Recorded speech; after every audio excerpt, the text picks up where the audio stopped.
All right. Hey, Shawn, how are you doing tonight? I'm doing well. And yourself? I'm doing well too. Thank you. So great to have you here today. And I just have a few questions about our event on November 12th that I wanted to ask you. We're so Okay. grateful to partner with ICF Minnesota and have this important conversation about diversity and inclusion.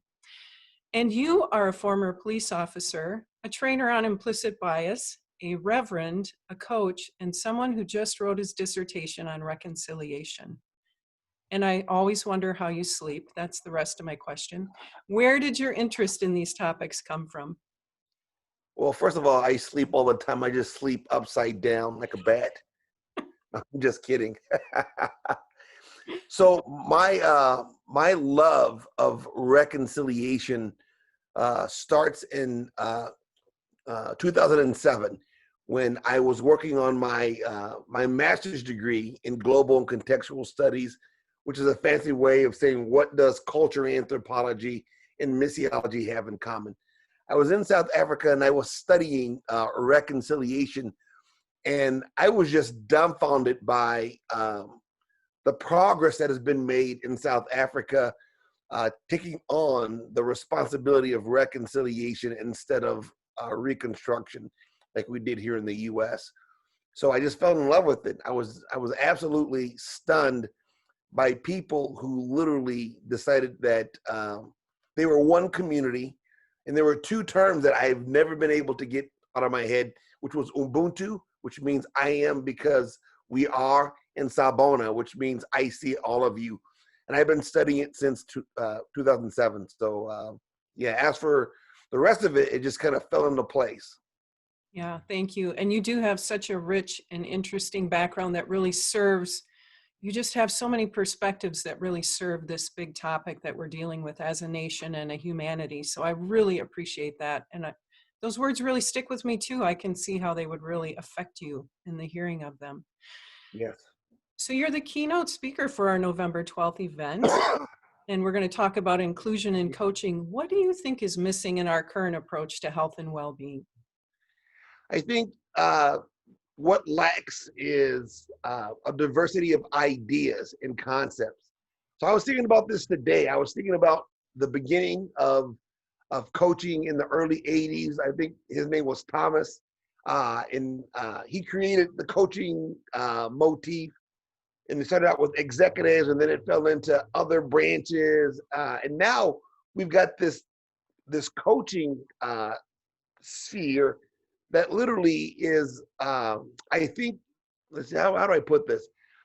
The thing that I'm looking for as it relates to coaching is how does coaching impact the nuances of different realities, and not just taking a one fit model and saying, oh, if you do it like this, then you can literally adapt it to this other thing. What I'm more curious about is what if coaching was invented by someone who was first a woman, or someone from the LGBTQ community, or someone who was African American? How would coaching look then? And so there needs to be enough room as it relates to coaching in the health field, to where coaching isn't being adjusted from a Eurocentric model to this other model, but it comes out of the diversity, the beauty of rites, rituals, traditions, customs, and habits. So that's what I think's missing. That you shouldn't have to contextualize something that's so incredibly useful by unpacking what's locked inside of you to expand what's inside of you. So I think that what we need is we need more coaches from diverse backgrounds to start exploring what does it mean to actually coach from my standpoint, and not adopting other things and then reverting it to something else. Yeah, great, Shawn. Thank you. And I just wanted to add, based on what you said, what I've been struck by in my conversations with you in the past couple of years through ICF Minnesota, where I fortunately get to be on a board with you, is really your understanding of health at a whole nother level, like dance and art and all of these things that we often, as Eurocentric, again, tend to forget are a part of the health and well-being of communities and people and worldviews. So I just am so grateful for that reminder. Yes. and humor, right? It's And, all, and humor, yes. which you are very good at. You bring levity to my world, and I'm grateful.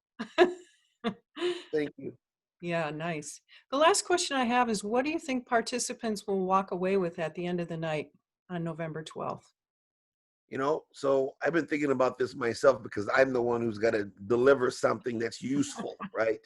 Right. So the first thing will always be is that I hope that people walk away with something that they can then impact their own reality with. And so it's the idea of how do I bring value to everyone who's going to show up? So that's the first thing, that you're going to walk away with something that's valuable to you.